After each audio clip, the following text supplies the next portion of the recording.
20 नवंबर 2025 को नीतीश कुमार जब सीएम पद की शपथ ले रहे थे, तब अमित शाह अंदर ही अंदर इस बात के लिए परेशान थे कि इस व्यक्ति को सीएम पद की शपथ लेने से रोका जाए। अमित शाह के बारे में मीडिया रिपोर्ट्स में कहा जा रहा है कि उस वक्त पर वो बिल्कुल नहीं चाहते थे कि नीतीश कुमार फिर से मुख्यमंत्री पद की शपथ लें। अमित शाह की तरफ से नीतीश कुमार के सामने एक प्रस्ताव रखा गया।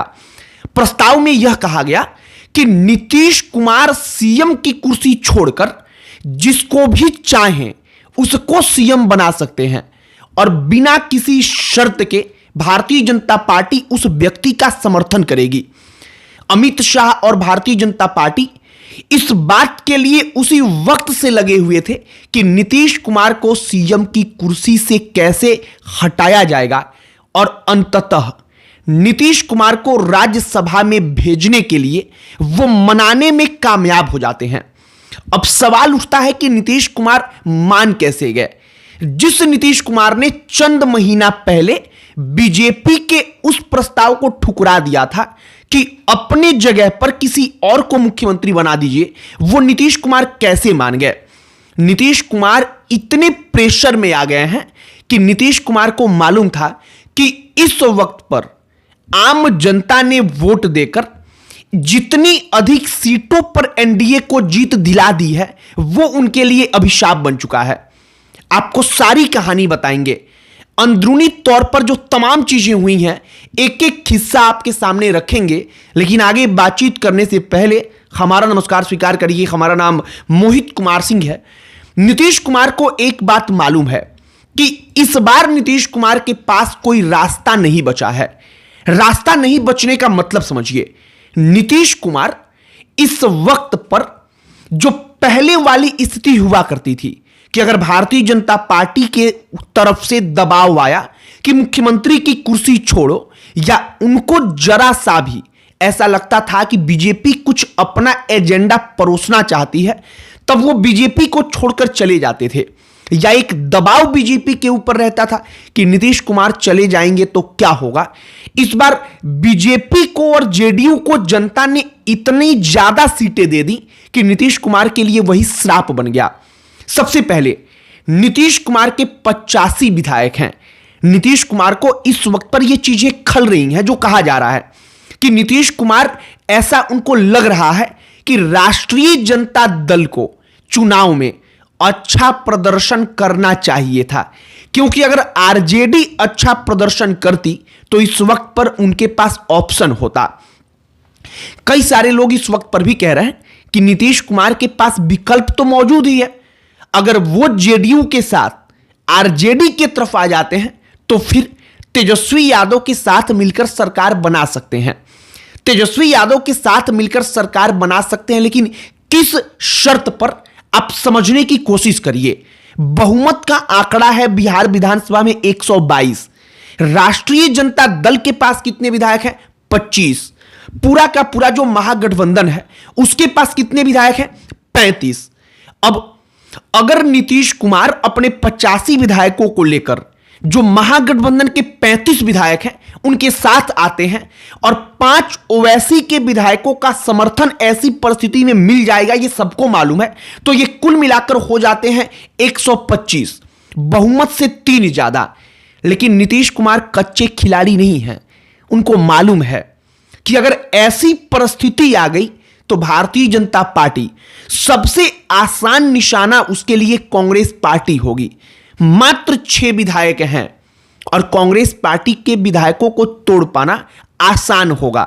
4 विधायकों को भी बीजेपी तोड़ लेगी तो दल बदल कानून के तहत जो कांग्रेस पार्टी के विधायक हैं उनकी सदस्यता बची रह जाएगी।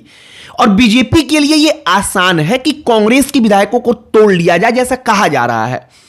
एक विधायक जो बसपा का है, उस बसपा के इकलौते विधायक को भारतीय जनता पार्टी अपने पाले में ला सकती है, क्योंकि उसको मालूम है कि भविष्य भाजपा के साथ रहेगा और इस वक्त पर भारतीय जनता पार्टी पावर में है। तो कुल मिलाकर नीतीश कुमार इस बात को समझते थे कि अगर हमने एनडीए को छोड़ा तो इस बार परिस्थिति हर बार के जैसे नहीं होगी, क्योंकि राष्ट्रीय जनता दल बेहद कमजोर है। इतनी कमजोर कि नीतीश कुमार के आ जाने के बाद भी सरकार बना पाना बड़ा मुश्किल है। अब समझिए एक और कहानी जो चल रही है कि बिहार में अलग अलग जो मंत्रालय हैं, सरकार है, उसका खजाना एकदम खाली है। बिहार सरकार के पास इतने पैसे भी नहीं है कि वो सैलरी और पेंशन दे पाए। अब सैलरी और पेंशन देने के लिए चूंकि वित्तीय संकट चल रहा है, तो पैसा कहां से आएगा? केंद्र की सरकार इकलौती विकल्प है।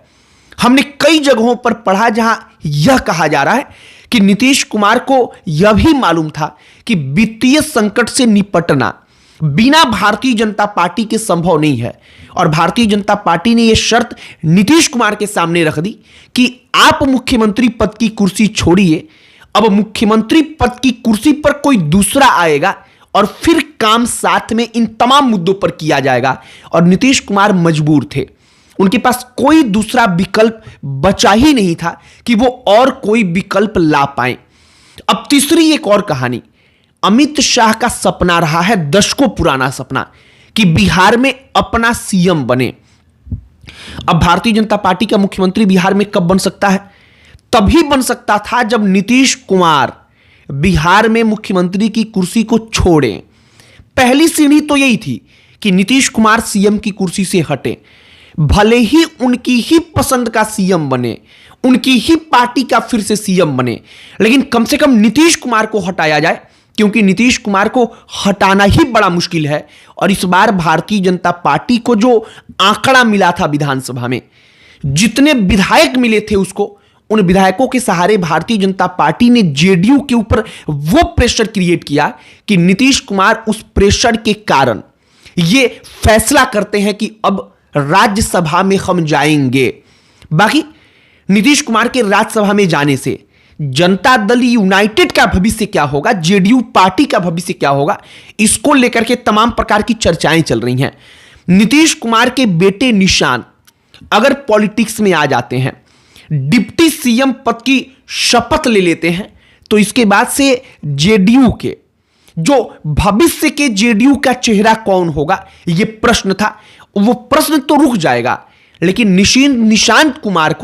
निशांत को अपने मेहनत से, अपने बलबूते नीतीश कुमार जैसी स्वीकार्यता जनता के बीच में बनानी पड़ेगी।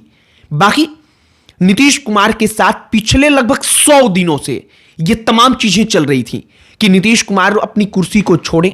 अमित शाह और भारतीय जनता पार्टी लगातार लगे हुए थे, और पिछले चंद दिनों में वो प्रेशर क्रिएट आखिरकार हो पाया जो भारतीय जनता पार्टी के लिए दशकों से एक सपना था।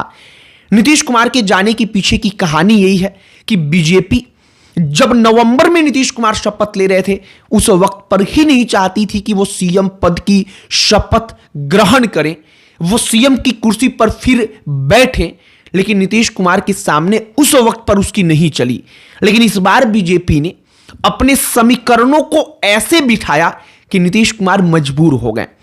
आपकी प्रतिक्रिया क्या है, कमेंट बॉक्स में लिखकर बताइएगा। इस वीडियो को यहीं पर समाप्त करते हैं। अंत में हमारा परिचय, हमारा नाम मोहित कुमार सिंह है। बहुत बहुत धन्यवाद।